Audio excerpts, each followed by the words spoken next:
기도합니다. 하나님 아버지, 말씀을 전하는 종의 입술을 성령님 사로잡아 주시고 오늘 이 말씀을 듣는 모든 심령들마다 하나님 말씀으로 새로워지기를 원합니다. 치료되기를 원합니다. 독수리가 날개 치며 올라같이 샘을 얻기를 원합니다. 이 말씀을 인터넷으로 보는 사람들이나 오늘 처음 나와서 말씀을 듣는 모든 하나님의 자녀들 위해 성령의 기름으로 역사하여 주시옵소서. 예수님의 이름으로 기도합니다. 아멘. 할렐루야. 오늘 본문의 말씀은 사도 바울의 편지 안에 있는 말씀입니다.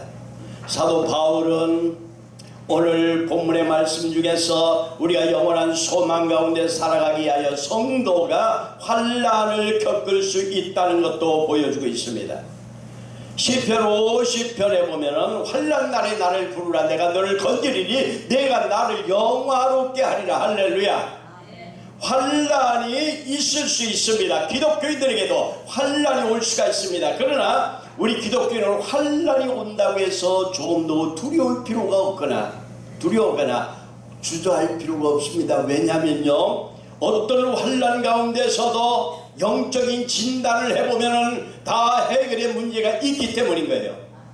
우리가 어떤 환난을 당하였을 때 그저 재수 끼겠구나라고 하는 생각을 버리고 영적으로 진단을 해보시면 됩니다. 이 환난의 근원이 죄로 인하여서 온 것인가? 우리 조상들로부터 물려준 것인가? 그 원인을, 근원을 파악하고 철저하게 회개해 나가면은 그 환난은 오히려 축복으로 바뀌는 역사가 나타나게 될 줄로 믿어주시면 아멘 합시다. 왜냐하면 갈라디아서 3장 13절에 모든 저주는 십자가 아래 이미 예수님이 해결해 버렸기 때문입니다. 또 어둠의 세력들로 인해서는 공격이 있을 수도 있습니다. 그것도 두려울 것이 없는 것이 이미 예수님께서 어둠의 세력들을 다 멸망해 놨습니다. 요한복음 19장에 보니까 내가 다 이뤘느니라. 사탄의 모든 권세들, 능력은 이미 파해버리기 때문에 우리가 그들을 물리쳐버리면 됩니다. 근데 또 환난, 고난, 어려움을 겪을 때가 있습니다. 그것은 복음을 위해 받는 고난을 말할 수 있습니다. 여러분, 본문은 초대교회 성도들의 최초 복음 전파할 때 발생했던 고난의 사건 속에서 성도들의 믿음의 자세를, 어떤 자세를 가져야 되는가에 대해서 말씀하고 있는 것입니다. 특별히 오늘 본문의 말씀은 과거에만 꼭 필요했던 것이 아니고 현대를 살아가는 성도들에게, 이 복음을 위해서 사는 성도들의 삶 속에 꼭 필요한 말씀이기도 합니다. 어떤 면에서는요, 현대 교인들은 지금 초대교회 핍박을 받았던 교인들보다 더 어려운 시대를 겪고 있을 수 있습니다. 왜 그런 줄 아십니까? 사람이 믿음을 가졌을 때 믿음의 사람들이 어려운 일이 있으면 더 믿음이 강해지고 더 순결해지고 믿음을 지키는 사람들이 더 많이 있을 수 있습니다. 그러나 세상의 유혹에 말미암아 더 어려움에 빠지게 되는 것입니다. 세상의 유혹이 오면은 권력이나 물질이나 이런 것으로 인하여서 세속화되어 버리면 오히려 믿음을 버리는 수가 많기 때문입니다. 겉으로는 종교의 영에 묶여서 습관적인 믿음을 가질 수는 있을 수 있지만 진정한 하나님과의 관계에서 믿음이 떠날 수 있습니다. 그래서 오늘 본문의 말씀은요, 과거 초대 교회에게만 있었던 일로 생각하지 아니하고 저와 여러분들에게 해당되는 말씀으로 아멘으로 받을 수 있는 이 시간 되기를 축원합니다. 오늘 본문 1절을 한번 봅니다. 1절에 보니까 뭐라고 했습니까? 그러므로 우리가 믿음으로 의롭다 하심을 받았으니 우리 주 예수 그리스도로 말미암아 하나님과 화평을 누리자. 아멘이십니까? 하나님과 화평을 누리라고 했습니다. 여기 말미암아라고 하는 단어가 대단히 중요한 의미를 가지고 있음을 봅니다.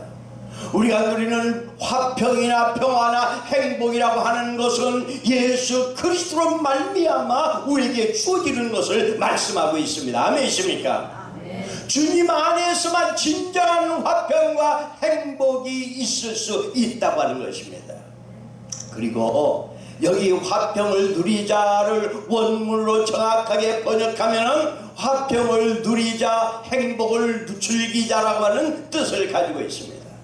우리는 주님 안에서 주님 때문에 행복을 즐기는 사람이 되어야 합니다. 아멘이십니까? 11절에 또 이렇게 말합니다. 우리 주 예수 그리스도로 말미암아 하나님 안에서 또한 즐거워하느니라. 할렐루야. 여기에 즐거워한다고 하는 말은 좀 더 정확하게 분석하면은 하나님이 내 안에 계시기 때문에, 성령님이 내 안에 계시기 때문에, 주님이 내 안에 계시기 때문에 즐거움을 가질 수 있다고 하는 겁니다. 내 안에 주님이 계심으로 날마다 우리는 즐거움을 가질 수도 있고 성공하는 삶을 살아갈 수 있는 것입니다. 미국의 성공학자 돈 카스트라고 하는 학자는 이런 말을 했습니다. 성공이 기쁨을 가져다 주는 것이 아니고 기뻐함으로 인하여 성공을 만들어낼 수 있다라고 말합니다. 아멘이십니까? 내 마음의 평화를 누리게 되는 원인은 주님이 계시기 때문인데, 주님으로 인하여 내 마음에 기쁨이 넘쳐날 때 우리는요 성공적인 삶을 살아갈 수 있는 것입니다. 원래 우리는 죄로 말미암아 다 죽을 수밖에 없는 사람들이었습니다. 죄의 삭은 사망이라. 그런데 예수 그리스도의 십자가의 보혈의 공로로 우리가 다시 살게 되었음을 믿습니다. 죄로부터 받는 심판에 자유하게 된 것입니다. 그래서 구원의 확신이 있게 되고 영생의 소망을 갖게 된 우리는 우리 삶 속에 어떤 환난이 와도 죽음보다 무서운 환난은 없기 때문에 생명을 얻은 우리는 어떤 환난 속에서도 기뻐할 수가 있습니다. 그러므로 우리를 비록 가진 것이 없지만은 주님으로 인해서 우리는 즐거워할 수 있는 것이고 기뻐할 수 있는 것입니다. 귀 닦아주세요. 구원받은 믿음을 가진 성도의 삶의 특징은 환난 중에서 즐거워해야 하는 줄로 믿습니다. 믿음이 있는 성도는 환난을 만날 때 그 태도를 보면 알 수 있습니다. 믿음이 있는 성도는 환난 중에도 즐거워할 수 있는 것입니다. 믿는 자에게는 환난보다 더 기쁜 구원의 확신이 있기 때문이죠. 구원의 기쁨, 안전한 평안, 소망의 안전함이 영원한 것이 우리에게 있기 때문입니다. 3절 4절을 우리가 다시 한번 봅니다. 다만 이뿐 아니라 우리가 환난 중에도 즐거워하나니, 환난 중에도 즐거워하나니, 우리가 환난 중에도 즐거워한다고 했습니다. 이런 환난은 인내를, 인내는 연단을, 연단은 소망을 이루는 줄 아니라. 할렐루야. 믿음의 사람은 평안과 축복이 먼저 있습니다. 그러나 평안할 때뿐만 아니라 유한결론 복음을 전하기 위해서 환난을 만날 수도 있습니다. 초대교회 성도들은 복음을 전하기 위해서 환난 가운데 그들은 거하였습니다. 왜? 주님은 우리에게 닥칠 환난을 해결해 주셨기 때문에 고난 가운데서 우리를 또한 지켜주시는 하나님인 걸 믿으시기 바랍니다. 환난이 무엇입니까?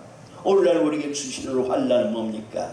질병이 있을 때, 사고를 만났을 때, 어떤 일에 실패를 했을 때, 극히 가난으로 인하여서 어려움을 겪을 때, 인간관계가 깨지고 상처를 받았을 때, 그것이 오늘날 우리에게 환난이 있지요. 그런데 그보다 더 무서운 환난은 만몬의 신, 돈의 유혹이고 권력의 유혹이고, 이런 것들로 인하여서 우리 마음속에 진정한 하나님이신 구원의 기쁨을 잃어버리고 세상이 주는 평안 아니라므로 살아가는 것이 더 무서운 현상입니다. 여러분, 예수 믿으면 환난은 이미 근본적인 환난을 우리가 두려울 필요가 없습니다. 복음을 위하여 받는 하나님의 뜻을 이루나게 하여 받는 고난은 오히려 축복인 것을 알아야 됩니다. 성경에 보면 요셉이가 하나님의 뜻을 이루게 하여 형제들에게 버림을 받아야 했습니다. 그는 우물에 빠뜨림을 받았습니다. 감옥에 갇히기도 했습니다. 그래서 그가 관원들의 꿈을 해석하여 바로 왕에게 갈 수가 있었던 것처럼 요셉의 환난은 아버지 하나님의 뜻을 이루는 것이었습니다. 욥이는 동방의 은이었습니다. 그가 죄를 져서 환난을 당한 것이 아니고 사단이가 그의 믿음을 시샘함으로 말미암아 하나님의 그 믿음을 시험하여 단련하여 정금 같은 믿음을 더 만드는데 욥이는 쓰임을 받았던 걸 봅니다. 다니엘이가 무슨 잘못을 했습니까? 그러나 그는 믿음을 지키다가 하나님 앞에 기도하는 생활을 하다가 사자굴 속에 들어갔습니다. 그렇지만 사자들 입을 봉하였던 하나님, 아멘이십니까? 사자들의 입을 봉하였을 때 그를 집어넣었던 사람들은 살아계신 하나님의 역사를 그들이 눈으로 볼 수가 있었습니다. 오늘 이 자리에 앉아있는 여러분 가운데서도 하나님께 순종하고 믿음의 생활을 하다가 어려운 일을 겪을 수도 있습니다. 핍박을 당할 수도 있습니다. 인간적으로 손해를 볼 수도 있습니다. 그런데 그런 손해를 가지고 우리는 괴로우고 답답하고 그럴 필요가 전혀 없다는 것입니다. 아멘이십니까? 믿음의 사람과 세상 사람들의 차이가 무엇입니까? 세상 사람들은 환난에 당했을 때 원망하고 불평하고 속상해하고 심지어는 삶의 의미를 잃어버리고 삶의 모든 소망을 잃어버리고 자살까지 합니다. 그러나 믿음의 사람들은 환난 가운데도 즐거움을 잊지 않고 살아가는 것이, 이것이 오늘 저와 여러분들이 살아갈 삶의 자세인 걸. 아멘. 자, 그렇다면 환난 가운데서도 즐거워해야 될 이유를 좀 더 구체적으로 찾아보겠습니다. 첫째, 앞서도 말한 대로 우리는 예수 그리스도를 통하여서 모든 죄악에서 구속받고 하나님의 자녀 되었습니다. 아멘이십니까? 그래서 고린도후서 5장 17절에 이렇게 말합니다. 보라, 예수 그리스도 안에 있는 자들은 새로운 피조물이 되었다고 말하고 있습니다. 우리는 새로운 피조물로 거듭난 하나님의 자녀들입니다. 거듭난 하나님의 자녀들, 새로운 피조물로 창조된 우리는 우리 삶 속에 어떠한 현상, 어떠한 환난이 와도 그것은 그림자에 불과한 것이고 원체의 모습은 하나님께서 우리에게 주시는 연단과 축복의 상금으로 연결되어 있기 때문인 줄로 믿으시기 바랍니다. 자, 우리의 삶의 가치관이 새로운 피조물로 바뀌었다면 우리의 삶의 목표가 달라지지 않습니까? 무엇 때문에 삽니까? 아파트 더 많은 거 구하기 위해서 사는 것이 삶의 목적이십니까? 돈을 많이 벌어서 치유하는 것이 그게 목적입니까? 우리는요, 돈을 많이 소유하는 게 제약이 아닙니다. 많은 아파트를 가지고 있다고 해서 그건 제약이 아닙니다. 그런데 야고보서 5장에 보면 이렇게 말씀합니다. 많은 재물을 쌓아두고 하나님의 나라에 대해서는 잃어버리고 사는 그 자체가 제약이라고 말하고 있습니다. 우리가 오늘날 현대인들의 가장 무서운 함정은 바로 거기 있습니다. 많은 것을 누리자, 많은 것을 저축해두자, 그래서 그걸 놓고 우리는 평안하게 미래의 소망이 있다. 너무너무 세상적인 꿈, 세상적인 평안함을 얼마든지 얻을 수가 있습니다. 그러나 성경에서 이렇게 말합니다. 오늘 저녁에 내 영혼을 걷어간다면 내가 가지고 있는 그 모든 물질이 어디에 필요하겠느냐라고 말하고 있습니다. 그렇기 때문에 오늘 우리 삶의 가치관이 세상에 있다면 세상이 주는 평안은 누릴 수 있지만 하늘의 평안을 잃어버린다는 사실입니다. 세상이 주는 평안은 너무 상대적이에요. 순간순간 바뀔 수도 있어요.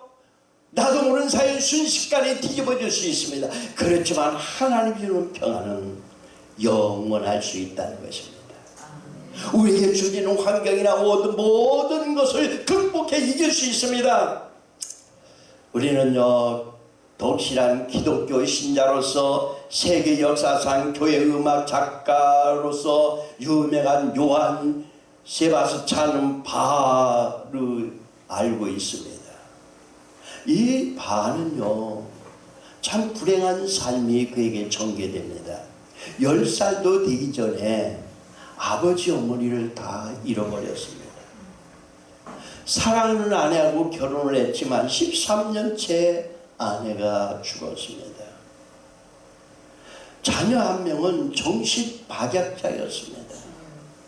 그는 노년의 앞을 보지 못하는 그런 삶을 살 수밖에 없었고 뇌출혈로 쓰러져서 반신불수가 되기도 했습니다. 그러나 이러한 상황 속에서도 그는 계속해서 작곡을 하게 됩니다.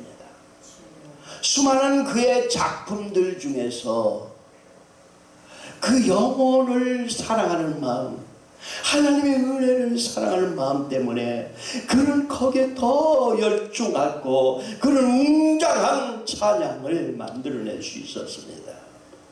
그가 작곡한 모든 곡의 마지막 부분에는 이렇게 기록하고 있습니다. 오직 하나님의 영광만을 위하여 라고 하는 글씨로 남겨납니다. 그의 삶은요, 그런 고통 중에서도 하나님의 영광을 위하여 라는 삶으로 살아갔다는 것입니다. 엄청난 고난 속에서도 좌절하지 않고 하나님의 영광을 위해 살아가는 그 삶이 복되었었던가. 하늘나라 갔을 때 이제 볼 때 우리가 하늘나라의 눈으로 하늘나라의 가치관으로 볼 때에 그렇게 고통 중에서도 하나님 영광을 위해 살았던 그가 복되겠던가.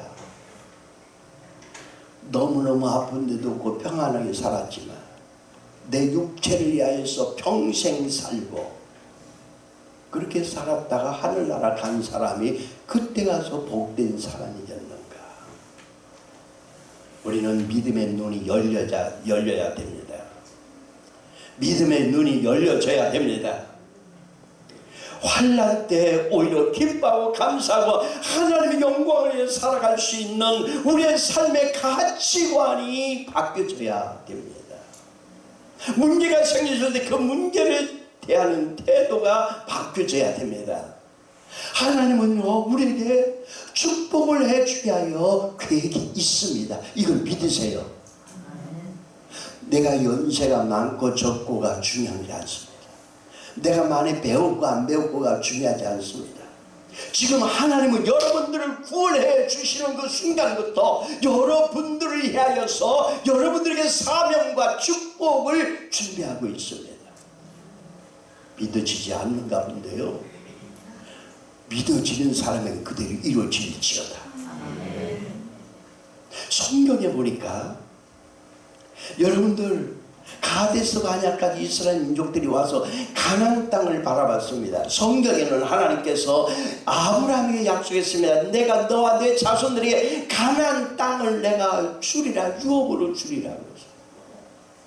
가나안 복된 땅을 그들에게 주겠다고 약속했고 이스라엘 민족을 가나안 복된 땅에 들어가게 했습니다. 근데 가데스 바네아 와서 이스라엘 민족들이 가나안 땅을 바라보면서 우리에게 주신 하나님의 복된 땅이 여기 있구나, 우리가 빨리 들어가자가 아니라 그들은 안 들어갔으면 좋겠다는 생각으로 가득 채워졌어요.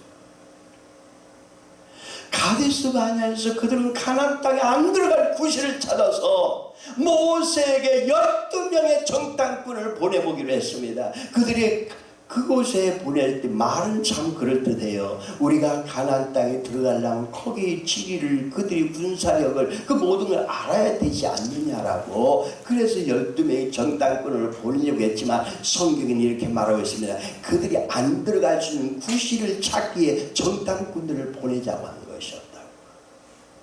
사실입니다.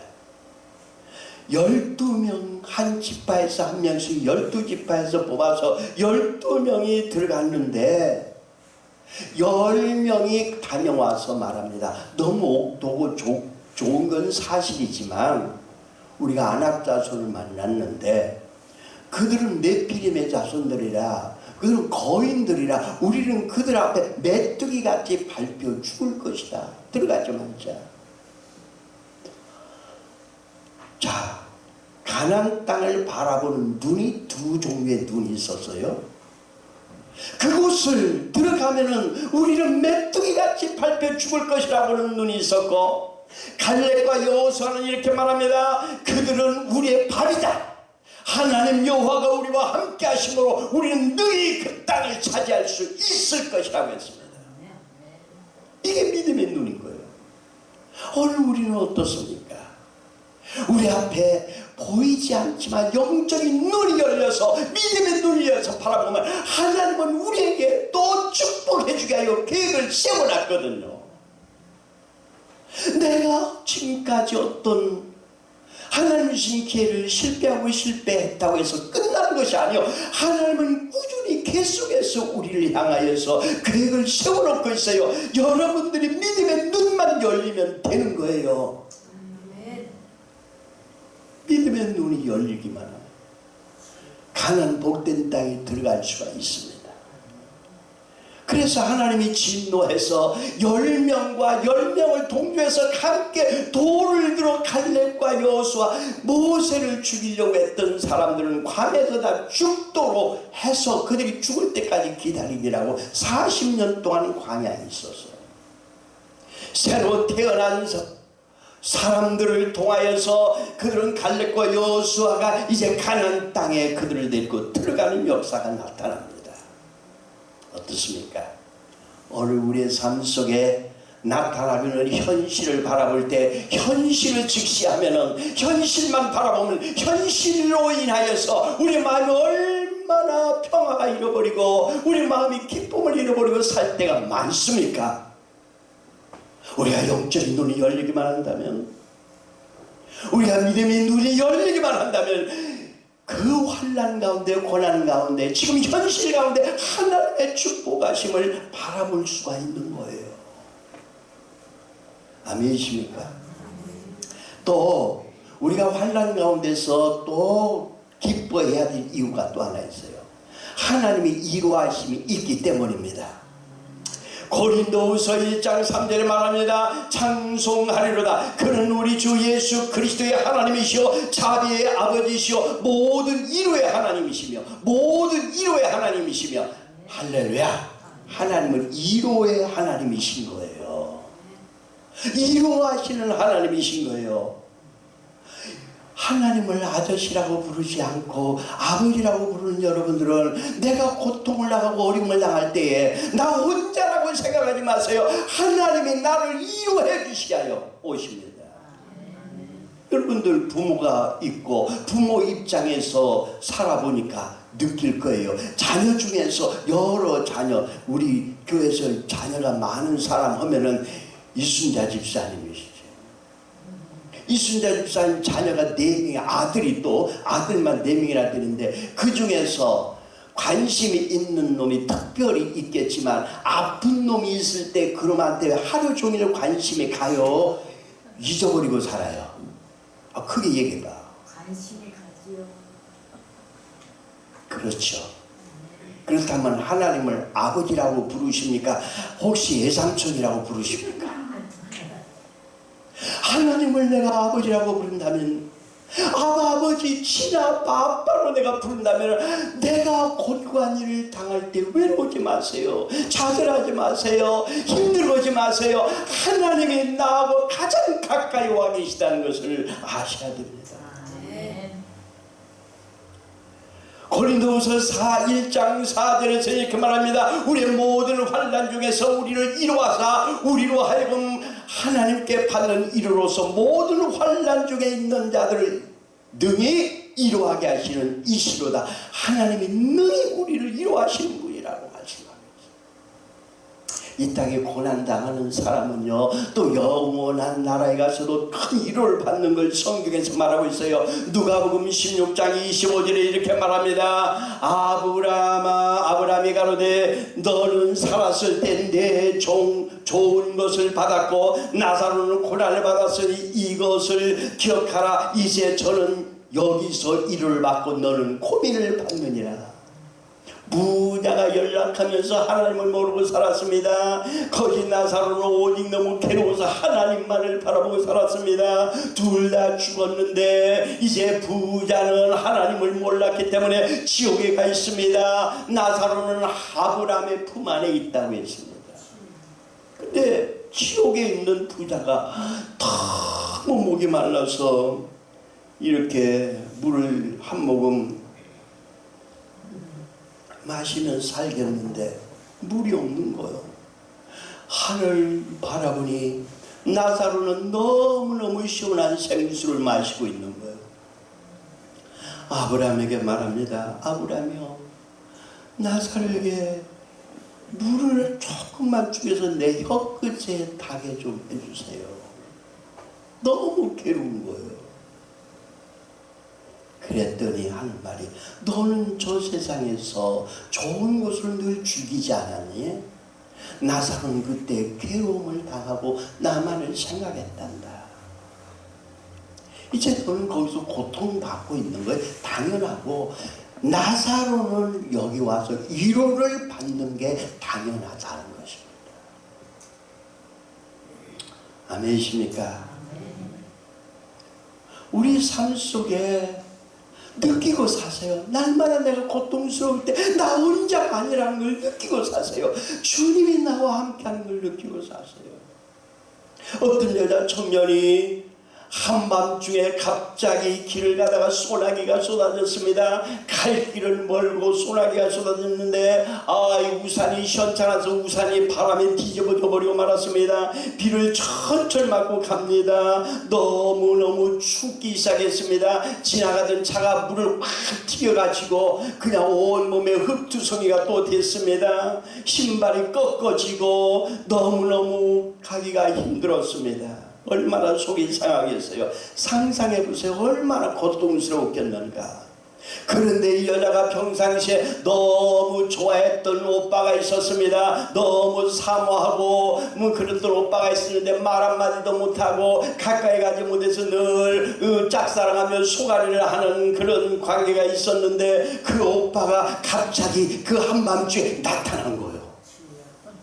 그 오빠가 나타나서 커다란 우산을 씌워주면서 수건으로 얼굴과 머리카락에 물을 다 닦아주고 춥지 하면서 자기 외투를 벗어서 입혀줍니다. 그리고 어깨를 깍 안고 따뜻한 체온을 느끼게 하며 걸어가고 있습니다. 신발도 벗어서 그에게 줬습니다. 여러분들 상상해 보세요. 그 여자가 지금 행복해요? 행복하지 않아요? 느끼겠어요? 자, 비가 오고 비바람이 불고 그 환난을 당했지만 환난 가운데 환난이 있었지만 고난이 있었기 때문에 누구를 만날 수 있었어요? 내가 늘 사모했던 오빠하고 함께 걸어갈 수 있고 오빠의 사랑을 느낄 수 있었습니다. 이것입니다. 오늘 우리 삶 속에는 우리가 어떤 환난을 당한다면서 두려워하지 마세요. 그 환난 가운데서 하나님이 주시는 역사, 하나님이 이루하시며 우리가 항상 있는 것을 느끼고 살아가는 성도 되기를 축원합니다. 또 한 이야기가 있습니다. 저기 대만의 선교사로 가서 일하고 있는 볼레타 스틸 크롬이라고 하는 선교사가 있습니다. 부부가 선교사로 가서 일을 하고 있는데 너무 어처구니 없는 고통을 당하게 되었습니다. 자녀가 셋이 있는데 첫째 자녀가 4살 때 백혈병으로 죽었습니다. 둘째 아이와 셋째 아이는 18살, 16살 때 교통사고로 잃어버렸습니다. 그런데 남편까지 암으로 죽었습니다. 자기만 남았어요. 여자 혼자. 그런데 57살 때에 또 성폭행을 당했습니다. 너무 고통스럽잖아요. 그런데 그가 고통 가운데 글을 쓰기 시작했습니다. 글을 쓴다고 하면 보통 사람 같으면 내가 이렇게 아픔을 겪었다고 아픔을 쓸 터인데 지긋지긋한 고통에 대해서 호소할 텐데 그렇지 않았습니다. 그는 글을 쓰는데 이렇게 썼습니다. 내가 내 자녀가 죽어갈 때에 너무 고통스러운 가운데 하나님의 이로하심을 내가 맛봤다. 남편이 죽을 때 너무 고통스러운데 그 속에서 하나님의 위로를 받다는 거예요. 내가 성폭행을 할 때 너무너무 괴로웠지만 그 속에서 하나님의 놀라운 위로하심을 받다는 거예요. 그래서 그 마지막에 그가 쓴 책의 결론은 이거였습니다. 하나님의 위로가 있으면 어떤 고난도 저주일 수가 없다고 하는 것입니다. 사랑하는 성도 여러분, 우리는 주님 때문에 기쁘게 살아야 합니다. 환난 가운데서 즐거워해야 됩니다. 하나님의 위로가 있음을 알고 고난 중에서도 즐거워할 수 있어야 됩니다. 또 한 가지 즐거워해야 될 참 중요한 이유가 있답니다. 우리가 복음을 위하여서 이 고난을 겪는다면 그 다음에는 하나님의 놀라운 축복과 상금이 있기 때문이지 않습니까? 디모데후서 4장 7절에 사도 바울이 이렇게 말합니다. 내가 선한 싸움을 싸우고 나의 달려갈 길을 마치고 믿음을 지켰으니 이제 후로는 나를 위하여 의의 면류관이 예비되었으므로 주 곧 의로우신 재판장이 그날에 내게 주실 것이니 내게만 아니라 주의 나타나심을 사모하는 모든 자에게도 있느니라. 여기에 복음을 전하는 사도 바울이 선한 싸움이라고 했어요. 고난이 계속되고 있다고 하는 것을 의미하는 거예요. 그런데 사도 바울이 복음을 전하는 것은요, 예수 믿고 구원받으라고 하는 복음이었었지만 또 한 가지 더 중요한 복음도 함께 전하고 있었어요. 사도 바울이 의로운 재판장이 그 날에 내게 주실 것이니 내게만 아니라 주의 나타나심, 심판 때를 의미하는 거예요. 심판 때에 유앙겔리온, 심판의 주님의 복음을 증거했던 바울을 의미합니다. 오늘 우리의 사명이 뭡니까? 오늘 우리의 사명은요, 복음 안에서 기뻐하는 삶을 살아가는 이유가, 이 복음 안에서 내가 기뻐하고 즐거워하고 날마다 내 삶 속에 하나님의 놀라운 기적을 창출해 나가는 이유는 내 사명을 감당하기 위한 것을 알아야 돼요. 내가 왜 안 믿는 사람보다 떳떳하고 깨끗하게 잘 살아야 됩니까? 왜 거룩하게 살아야 합니까? 왜 내가 복되게 살아야 합니까? 유앙겔리온, 복음을 증거할 수 있는 사명이 우리에게 있기 때문인 거예요. 그 사명을 감당하기 위하여서 그렇게 싸워나가, 그렇게 기쁨 마음에 살면은 이제 재판장에 그날에 내게 상금을 주신다는 거예요. 면류관을 주신다는 거예요. 근데 나에게뿐만 아니라 나와 함께 주님이 오실 것을 사모하던 모든 자에게니라, 김바울에게만 있는 것이 아니라 여러분 우리 엘룰교회 모든 성도들에게 함께 있다고 하는 걸 믿으세요. 야고보서 1장 12절에 이렇게 말합니다. 시험을 참는 자는 복이 있다. 이것이 옳다 인정을 받은 후에 주께서 자기를 사랑하는 자에게 약속하신 생명의 면류관을 주리라. 아멘. 여러분들, 생명의 면류관은 우리에게 있음을 봅니다. 요한계시록 3장 11절에서 말합니다. 내가 속히 이 말이니 내가 가진 것을 굳게 잡아 아무도 내 면류관을 빼앗지 못하게 하라. 우리에게 있는 면류관을 빼앗기지 말아야 됩니다. 우리 안에 기쁨을 잃어버리는 것은 환난 때문이 아닙니다. 우리 안에 우리 사명을 잃어버리는 것은 환난 때문이 아닙니다. 우리 안에 하나님이 주신 사명을 잃어버린 것은 핍박 때문이 아니라 세속적인 것, 오늘 현대인들은 세속적인 명예와 세속적인 물질과 세속적인 권력 때문에, 세속적인 문화 때문에 우리 잃어버릴 수 있습니다. 그걸 다 버리고 살자는 거 아닙니다. 그것을 가졌으면 가진 것으로 유앙겔리온 복음을 증거하는 삶이 환난 가운데서도 기뻐하는 삶인 것입니다. 아멘이십니까? 아멘. 조용히 머리 숙여 우리 자신을 돌아봅시다. 말씀을 전하는 종도 오늘날 현대인들이 왜 구원의 기쁨을 잃어버리고 삽니까? 고난 환난이 와서가 아닙니다. 진정한 우리에게 고난 환난은요, 이 세속적인 것들이 우리를 하나님의 기쁨을 잃어버리게 만들고 있습니다. 영원한 하늘나라에 대한 소망을 잃어버리고 살게 하고 있습니다. 오늘 우리에게 우상이 되었던 물질, 우상이 되었던 명예, 우상이 되었던 많은 좋은 세속적인 향락, 오늘 이것을 내버리고 내 안에 하나님의 나라가 심어지기를 간망하며 다 같이 동성으로 기도하기를 바랍니다. 할렐루야. 하나님 아버지,